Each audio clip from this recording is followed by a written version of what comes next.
সেদিনও বাইরে ঝিরঝির করে বৃষ্টি হচ্ছিল। কলকাতার হলদে স্ট্রিট লাইটের আলোগুলো বৃষ্টি ভেজা কাঁচের মধ্যে দিয়ে ঘোলাটে দেখাচ্ছিল। খোলা জানলার পাশে একটা আরাম কেদারাতে গায়ে নিয়ে বসেছিলেন মোহিত সিংহ রায়। আজ পুরানো দিনের সব কথা একে একে মনে আসছে। এই উত্তর কলকাতার বনেদি পরিবার তারা। মোহিত যখন ছোট ছিল তখন ঠাকুরদা ঠাকুমার মুখে কত গল্প শুনেছে এই বাড়িকে ঘিরে।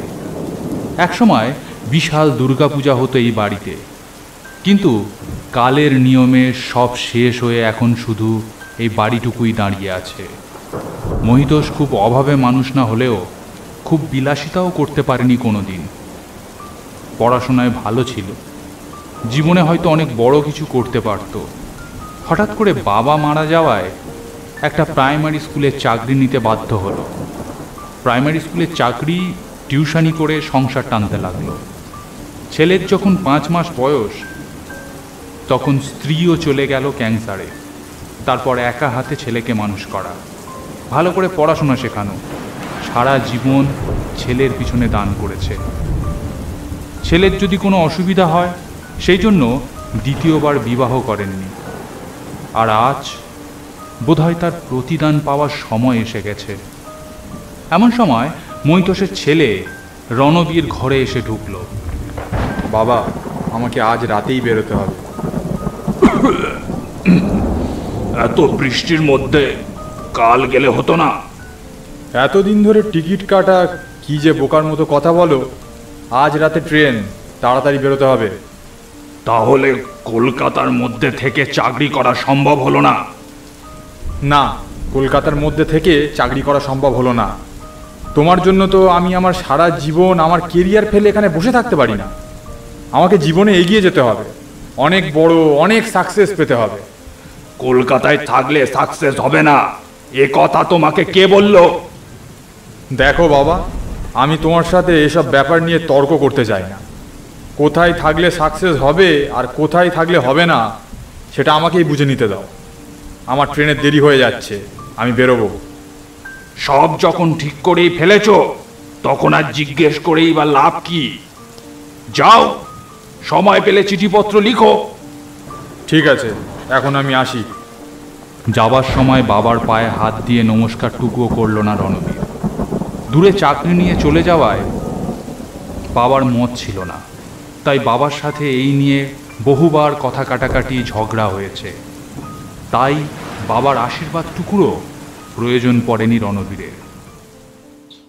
নতুন জায়গা, কাজের চাপ, নতুন বন্ধু বান্ধব, লোকজনের সাথে আলাপ করে রণবীর তার এই ফেলে আসা বাড়ির কথা ধীরে ধীরে ভুলে গেল। প্রথম 2-1টা চিঠিপত্র আদান প্রদান হলো ঠিকই, তারপরে রণবীরের দিক থেকে চিঠি আদান প্রদান বন্ধ হলো। তার বাবা বার 2-1 চিঠি লিখেছিল, কোনো উত্তর না পেয়ে তিনিও চিঠি লেখা বন্ধ করে দিলেন। তাদের মধ্যে যে সুতোর মতো যোগসূত্র ছিল সেটাও ছিন্ন হয়ে গেল। রণবীর কাজ বন্ধু নিয়ে এমনই মেতে উঠল যে সে যে কখনো কলকাতায় থাকতো সেটাই হয়তো সে ভুলে গিয়েছিল। এর মাঝখানে দেখতে দেখতে 5টা বছর কেটে গেল। হঠাৎ রণবীর একদিন কলকাতায় এলো অফিসের কাজে। একদিন রাতে মিটিং সেরে ফিরছে হোটেলের উদ্দেশ্যে। বাইরে ঝমঝমিয়ে বৃষ্টি হচ্ছে, তার মধ্যে দিয়ে ট্যাক্সি ছুটে চলেছে। রাত অনেক হয়েছে, রাস্তাঘাট শুনশান, তার উপর বৃষ্টি হচ্ছে।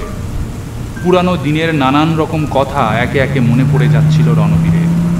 ছোটবেলার কথা, সে যেখানে বড় হয়েছিল সেই বাড়ির কথা, আর বাবার কথা।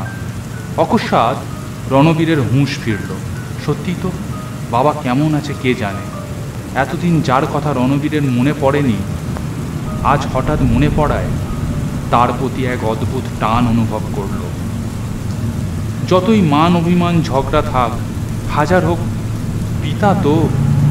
কি খেয়াল হতে রণবীর গাড়ি চালককে নির্দেশ দিল, 10 নম্বর বিজন বিহারী রোড চলো। ট্যাক্সিতে বসে বসেই বুঝতে পারল ঝড়ের সাথে বৃষ্টির দাপট টোকা মারছে গাড়ির জানলার কাঁচের উপর। বাইরের দৃশ্য ঘোলাটে দেখাচ্ছে। গাড়ি হর্ন দিতে দিতে এগিয়ে চলেছে। কিছুক্ষণের মধ্যে এই গাড়ি এসে দাঁড়ালো রাস্তার ধারে এক জায়গায়। এটাই বিজন বিহারী স্ট্রিট বাবু।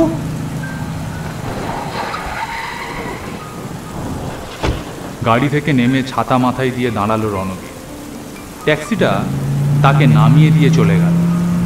ট্যাক্সির পিছনে লালচে আলোর বিন্দু দুটো অন্ধকারে মিলিয়ে যেতেই বুঝতে পারল চারিদিক কি ভয়ানক অন্ধকার, সঙ্গে টর্চ নেই। মাঝে মধ্যে বিদ্যুৎ চমকে আশেপাশের গলি বাড়ি চোখের সামনে ফুটে উঠে আবার অন্ধকারে মিলিয়ে যাচ্ছে। চারিদিকে বাড়িঘরের মধ্যে থেকে কোনো আলোর চিহ্ন পর্যন্ত দেখা গেল না। রাত অনেক হয়েছে, তাই হয়তো সবাই আলো নিভিয়ে শুয়ে পড়েছে। কোনো মতে হাতড়ে হাতড়ে একটা বাড়ির গেটের সামনে এসে হাজির হলো রণবীর। বিদ্যুৎ চমকের আলোয় দেখল গেটের পাশে ফলকে লেখা রয়েছে সিংহরায় ভবন। রণবীর মনে মনে ভাবল এই তার পূর্বপুরুষের ভিটে। দরজায় ধাক্কা মারল, কারোর কোনো সাড়া পাওয়া গেল না। গলা তুলে ডাক দিল, বাড়িতে কেউ আছো? বাড়িতে কেউ আছো? আবার দরজায় ঘা মারল, কারোর কোনো সাড়া নেই। মনে মনে ভাবল বাবার তো এখানে থাকার কথা, তবে কি এখানে নেই? যদি না থাকে তবে গেল কোথায়? কোনো বৃদ্ধাশ্রমে গেল কি? চলে যাবে কিনা ভাবছে, এমন সময় একটা বিশ্রী ক্যাঁচ শব্দ করে দরজাটা খুলে গেল। রণবীর ঘরের মধ্যে ঢুকে এলো। বাইরের অন্ধকারের চেয়ে ঘরের অন্ধকার যেন জমাট বেঁধে আছে। বেশ কিছুক্ষণ লাগলো অন্ধকারে চোখ সয়ে আসতে। তারপর মনে হলো অদূরে যেন একটা মূর্তি দাঁড়িয়ে আছে। ওখানে কে? কে ওখানে? আগে বলুন তো আপনি কে? এ বাড়ির যে মালিক আমি তারই ছেলে। ও, আপনি বাবুর ছেলে? তুমি কে? আমি এই বাড়িতে কাজ করি। বাবা কোথায়? ঘরে আলো দাওনি কেন? বাবু ওপরে, আলোর দরকার হয় না আমাদের। আপনি এতদিন পরে এলেন, বাবু আপনার আশায় পথ চেয়ে বসে থাকে। বাবা উপরে কেন, নিচে নামেন না? বাবুর শরীরটা তো বিশেষ ভালো নেই। কি হয়েছে বাবার? তা তো আমি ঠিক জানি না। এভাবে কথা বলতে অসুবিধা হচ্ছে। অন্ধকারে তোমাকে দেখতে পাচ্ছি না, এভাবে কথা বলা যায়? একটা আলোর ব্যবস্থা করো। সামনে টেবিলের উপর বাতি আর দেশলাই আছে, জ্বালিয়ে নিন। কি মুশকিল, অন্ধকারে আমি কিছুই দেখতে পাচ্ছি না। তুমি আলোটা জ্বালিয়ে দাও। কি হলো, বাতিটা একটু জ্বালিয়ে দাও। ওই দেখো, কোনো উত্তর দিচ্ছ না যে? কারোর কোনো সাড়া নেই, শুধু বাইরের বৃষ্টির শব্দ ভেসে আসছে চাপা সুরে। মাঝে মাঝে মেঘের গুরু গুরু ডাকও শোনা যাচ্ছে। কিছুক্ষণ এইভাবে দাঁড়িয়ে থেকে কারোর কোনো সাড়া শব্দ না পেয়ে নিজেই সামনের দিকে এগিয়ে গেল রণবীর। অন্ধকারে হাতে একটা টেবিল ও তার উপরে মোমবাতি দেশলাই সবই পেল। দেশলাই দিয়ে মোমবাতি জ্বালাতেই একটা হলদে আলোর বিন্দু জেগে উঠল পুরো ঘরের মধ্যে।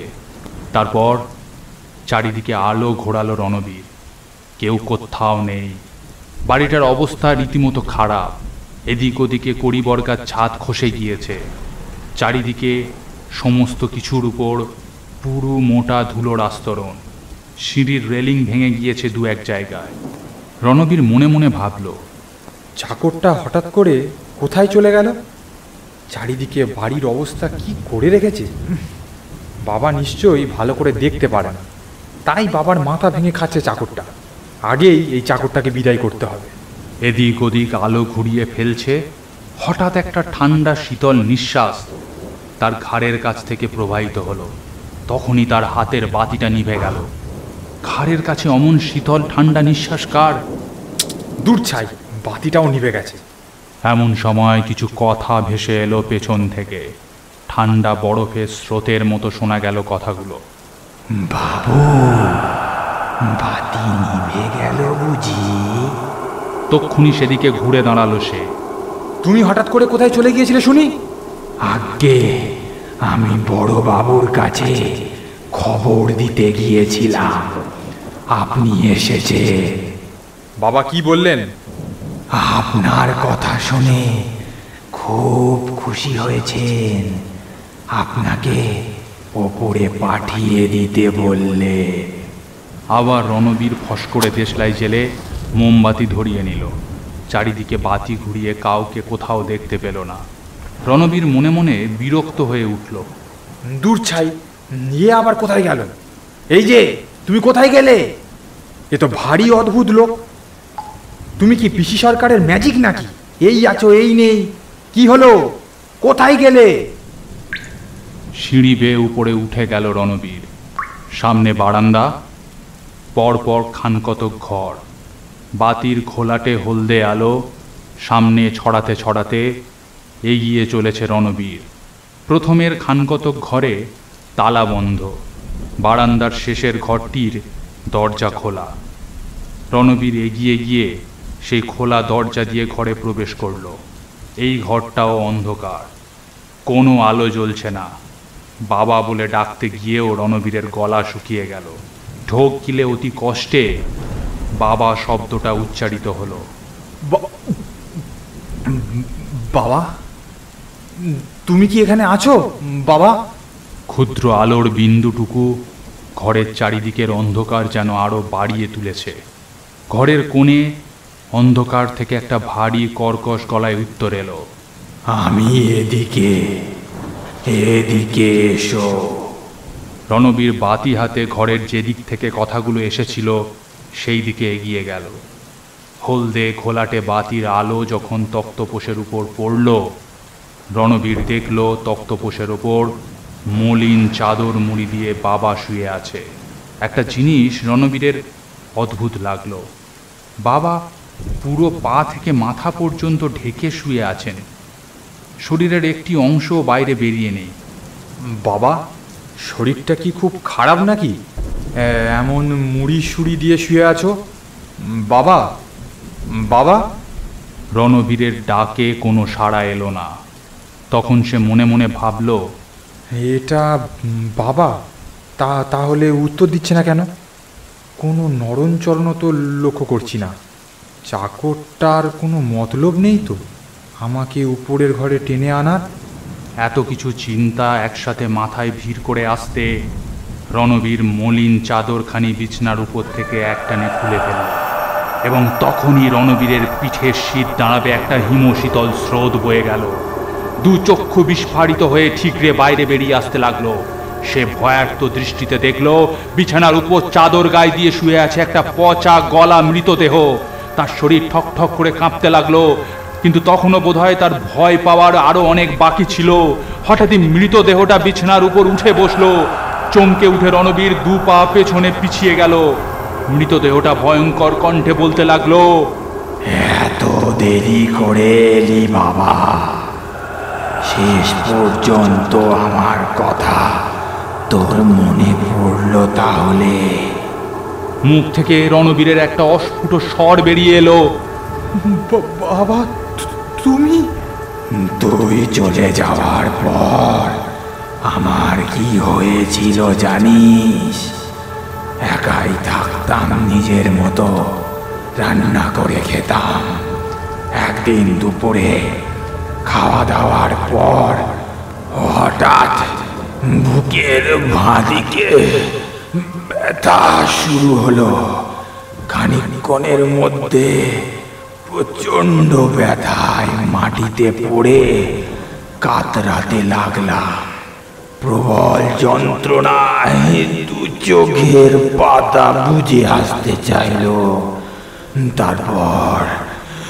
তারপর আমার আর কিচ্ছু মনে নেই। যখন চোখের পাতা খুললাম, দেখলাম আমার দেহটা মাটিতে পড়ে আছে। তারপর 10 দিন এইভাবে পড়েছিল। সমস্ত পরজীবী কীটেরা যখন আমার দেহটাকে কুড়ে কুড়ে খেতে শুরু করেছে, ভয়ঙ্কর গন্ধে যখন আশপাশের লোক টিকতে পারছে না, তখন পাড়ার লোক দরজা ভেঙে এমন ভয়ঙ্কর দৃশ্য দেখে শিউরে উঠল। তবুও তুই ফিরে এলি না। আমার তো আর কেউ ছিল না রে, তুই ছাড়া। যার হাত ধরে তুই পৃথিবী দেখলি, তার হাত অসময়ে ছেড়ে দিলি। এই তোর বিবেক, এই তোর মানবিকতা। এর শাস্তি তোকে পেতেই হবে।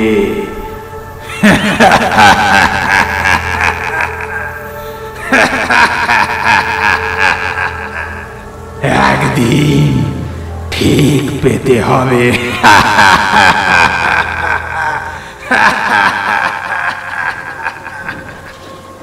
এমন সময় রণবীরের হাতের বাতিটা নিভে গেল। অন্ধকারে শুধু সেই হাসির আওয়াজ গুঞ্জরিত হতে লাগলো ঘরের চারিদিকে। কোনো মতে রণবীর ঘর থেকে ছুটে বেরোলো বারান্দায়, তারপর সিঁড়ি, তারপর সদর দরজা।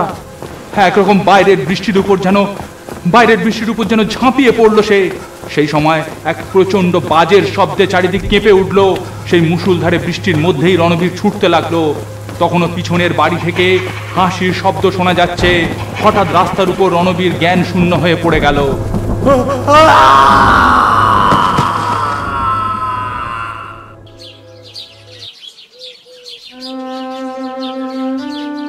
এরপর এলাকার লোক রণবীরকে ওখানকার সরকারি হাসপাতালে ভর্তি করে। জ্বরে ভুগে 2 সপ্তাহ হাসপাতালে থেকে রণবীর কলকাতা ছেড়ে ফিরে যায় তার কর্মস্থলে। এখনো সে যখন একা বসে আপন মনে চিন্তা করে, তখন বাবার কথা ভেবে তার 2 চোখ বেয়ে জল গড়াতে থাকে। যে ভুল সে করেছে, সে ভুলের কোনো ক্ষমা নেই, সে ভুল পূরণ করার কোনো সুযোগও নেই। তাই সব দিক থেকেই পথ বন্ধ। একটা পথই বোধহয় শুধু খোলা রয়েছে। যে পাপ সে করেছে, আর এক পাপ ভোগের মধ্যে দিয়েই সেই পাপের ক্ষয় হবে। পৃথিবীটা গোল। যে পাপ সে তার বাবার সাথে করেছে, সেই পাপই হয়তো একদিন তার সামনে এসে দাঁড়াবে তার সন্তান রূপে। গল্পটি ভালো লাগলে একটি লাইক করুন। এরকম আরও গল্প দেখতে চাইলে চ্যানেলটি সাবস্ক্রাইব করে পাশের বেল বাটনটি প্রেস করে দিন, কারণ ভবিষ্যতে এখানে আরও এরকম গল্প আসতে চলেছে।